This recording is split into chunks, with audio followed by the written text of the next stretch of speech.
we're gonna do a tire change. We have a Hoosier 34.5 by 6.5 by 6. We're gonna see if this even fits. I don't think anyone's ever run this tire before, so we'll give it a shot.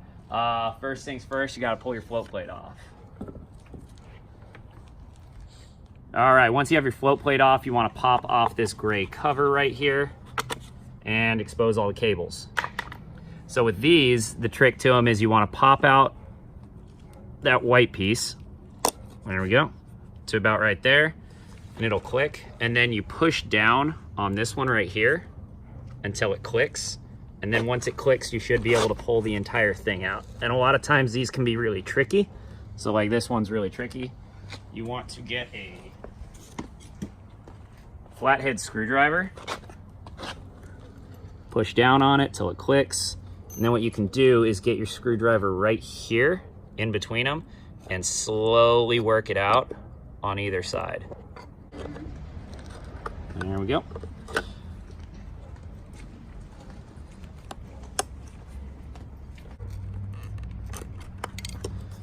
All right, and with these two cables right here, depending on if you're running an XR or V1 or Plus, you might not have to unscrew your footpad cable, which is the yellow one, but you have to undo the other one. So with these, you unscrew this second piece right here, get it loose, and then grab this front piece, turn it counterclockwise and break it loose. Sometimes those can be a little bit sticky, in which case you want to get some pliers and very carefully grip it and turn it a little bit. But once you unscrew that, it should pull straight out. All right, once you have those undone, what you want to do, if you have sidekicks on, like a responsible one-wheel owner, you actually have to remove the bottom piece, because you want to expose these screw heads right here. So these ones actually hold the cable in place against the rail. So you want to undo those so that you can loosen up the cable and get the tire out. And the one thing that you'll probably lose while you're doing this tire change are these little screws. So what I like to do is, as soon as you get the little screw out, just hand thread it back in there just for safekeeping so that you don't lose it. Yeah, if you look at my board, I have lost one of those screws. I believe everyone has.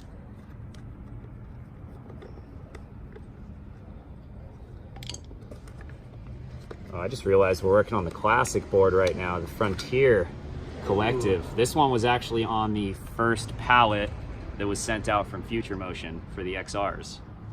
So naturally it had all kinds of issues, but it runs great now. Was it one of the ones that bricked on you or no? Yeah. This one had to go back to the shop, I think, the first or second week I had it.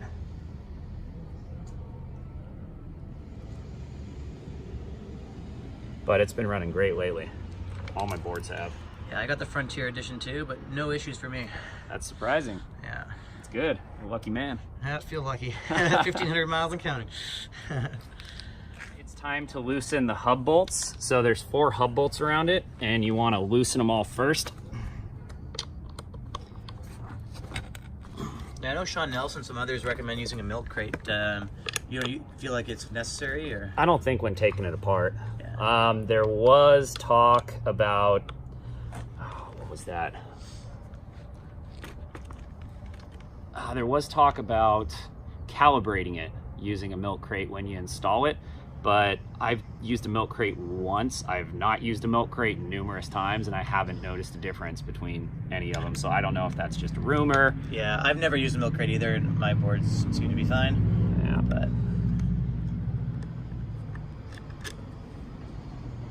now you want to pull all 4 of these hub bolts.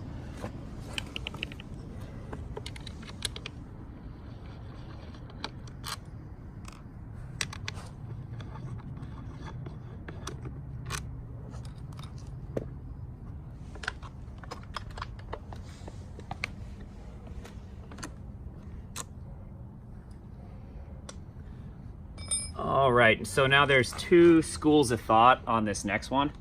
What a lot of people do is you can actually leave these clips in if you want to take off the top of this, or what you can do is you can actually leave that on and pull both of those clips and then sort of peel the wire out. That's how I used to do it, but I find it's a lot easier to just pull this cover off. Yeah, because that way you don't have to twist the wire. Yeah, that's what I usually do too. And Rosenwig taught me just to pull the damn thing and twist it, but I think that's a little bit rough on the cable. Yeah. So this way seems to work out really well. And again, it's 2 more easily lost screws, so. I think they're the same ones too. Right? They are the exact same ones, which I don't have specs on, so I don't want to lose them. Yeah, I went to Home Depot and got some not exact versions of them, but they did the trick for my lost one, so yeah. All right, and so I like to pull the wheel out of the top like that. Makes things a little bit easier to go that direction. There's your frame. There it is. Wheel fully off, you want to pull the valve core out. So the valve core is this little piece right in here. It's, you know, the piece that you press to let the air out. So we need to completely take that out, and you actually need a special tool for that. These are really cheap. You can get these along with a bunch of valve cores on Amazon for like $8. Yeah, they also come with the slime bottles. Yep. And you need slime for a tire change anyway, so you can always just use that cheap plastic one they give you. Yep.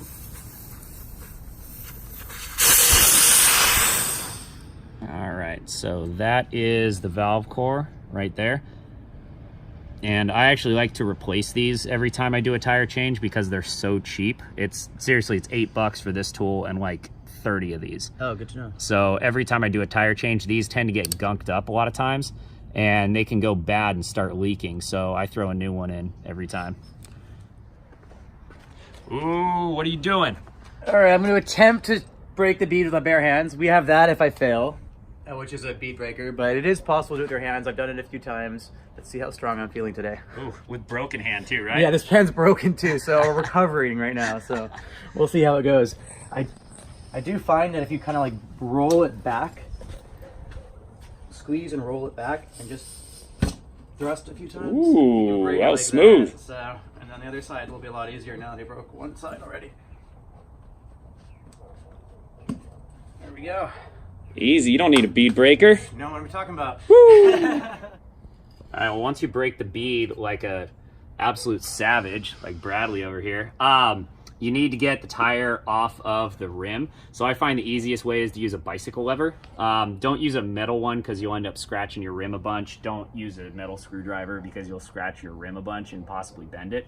So one of these nylon bike levers are really good. So you just start with one side, hook it under, and get it over, and that's really all you need it for, is in order to get it over the lip. You really don't need one of these, but it makes it a whole hell of a lot easier.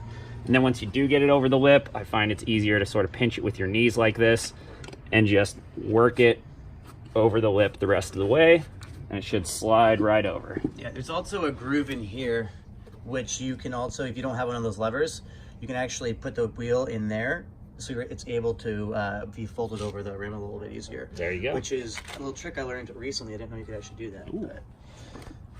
Tricks on tricks. Yeah. And once you get that half off, this second half is usually a lot easier. You just peel it and push down, and it falls right out. Slimy. Slimy, very slimy. And that goes in the trash. All right, and then once you get everything off, what you want to do is clean your hub really well and get all that old slime and dirt and garbage out of there. Make things easy. And then you want to get, worst case scenario, some Windex. This is actually tire lube mixed in with Windex, so I've diluted it down a bit. You want to get the bead of your tire nice and slippery. On the inside and the outside. Lube really helps a lot getting the tire on. You want to pick up your hub with the cable on top, and again, pinch it with your knees a little bit. And what you'll do is you'll put it on an angle about 45 degrees right in the center, and you'll sort of spin it while you push it down. And it'll pop right in if you do it right. It's all technique. It's really not a lot of muscle to get that in. But once you have that first one in, this is where it gets a little bit tricky. You want to make sure that your cable is nice and tucked in under there. If you put it on 2 2x4s, it makes it a little bit easier. You want to lube it up again. And this one's definitely a little bit trickier, and this is a hard tire. So you want to start by getting just a bit of it over and then sort of working it around. And a lot of times you'll have to get your knees in there. We're getting there. Slowly but surely. There it goes. Looks like a stiff one. Yeah, this is definitely a stiffer tire than normal. All right, so once you get it on, after you've struggled, wipe the sweat off your brow, all the hard part's over. So you want to lube it up again, and this is where it's important to lube it up really well, because we need to set the bead. So I've heard of people using a bike pump in order to set the bead. I would say get yourself a compressor. This one's 20 bucks at Home Depot. It works okay. There's I think a $30 or $40 version that works even better than this, but I'm cheap, so this one works fine for me.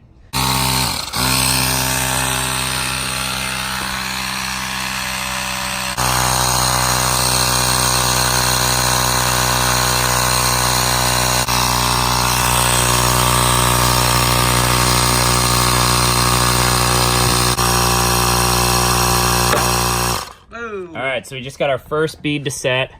Looks like about 27 PSI. That's pretty normal. And let's see what it takes to get our other one to set.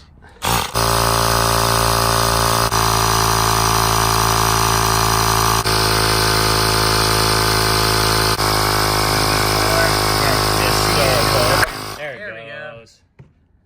Alright, we hit it at what? 81? 82? Yeah. That's high, but yeah. I've been higher.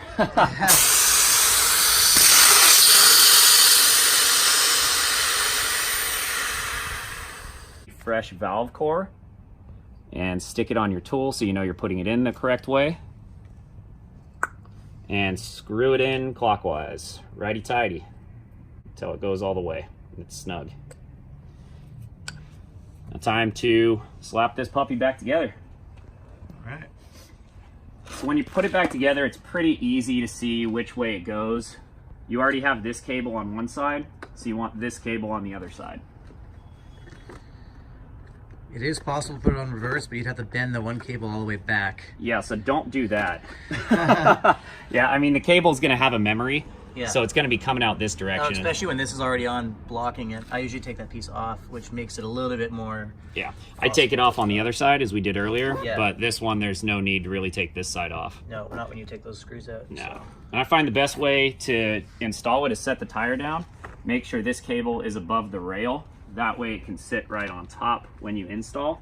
And then this cable actually needs to come up through here. There we go.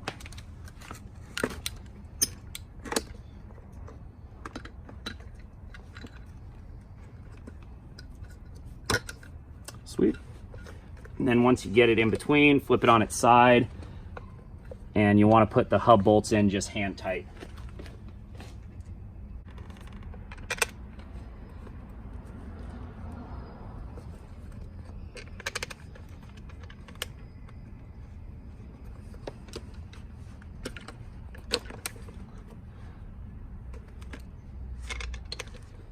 So you want to just hand tighten these in order to keep them set.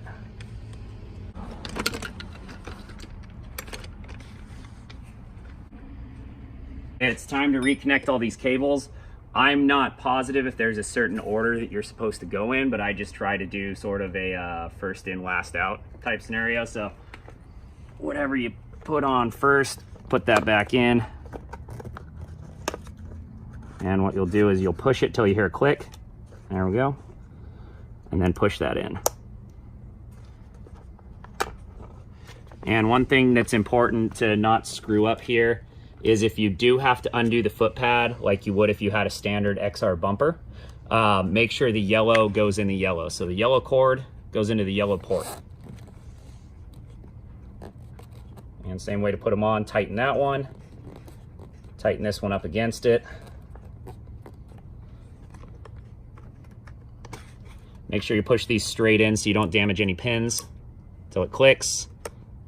Push that. And then once those are all plugged in, I like to tighten the axle bolts. So I do them in a crisscross pattern. So what I'll do is I'll just get them all snug first, but I'll tighten the front right, and then I'll tighten the back left, then front left, and then back right. And then once they're all snug, you can really crank on them. You want to get these really tight. As tight as you can get them by hand. In that same crisscross pattern. And once those are on, it's time to put the plate back on over the wire.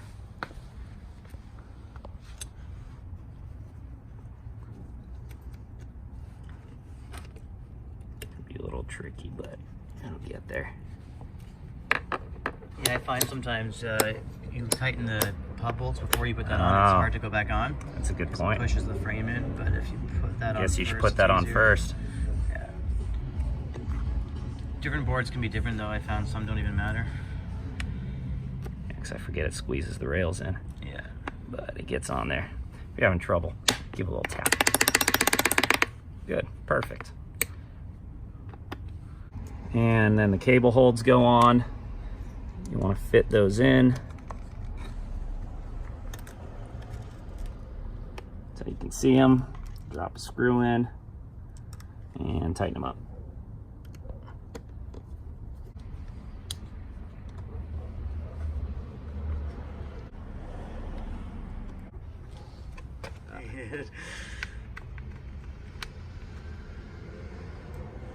Rubber then. Once that's on, replace your cover. Most important part, replace your float plate.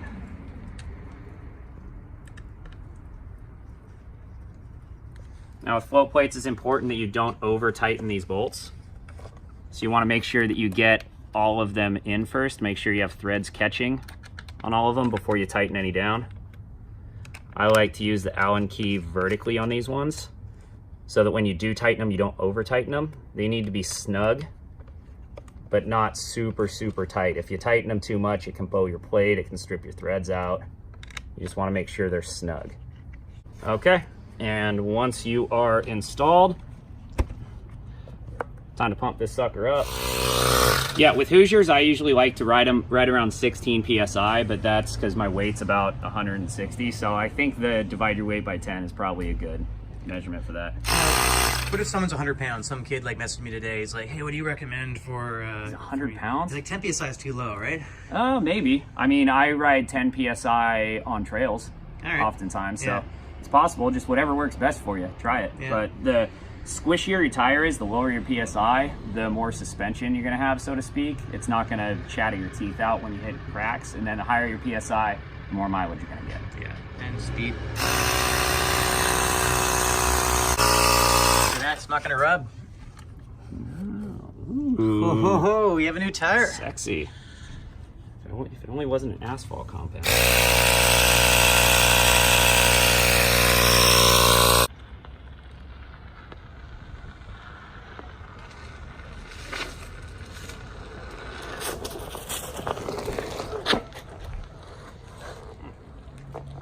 What do you think of that tire? Flat, but it might break in, because it was very, very hard putting it on. Seemed firm, but it's possible it could break in really nice. Just looking at it, it looks like more rounded profile than the Vega off the bat. So we'll give it a couple days and see what it does. There you are, tire change with Jeff McCosker.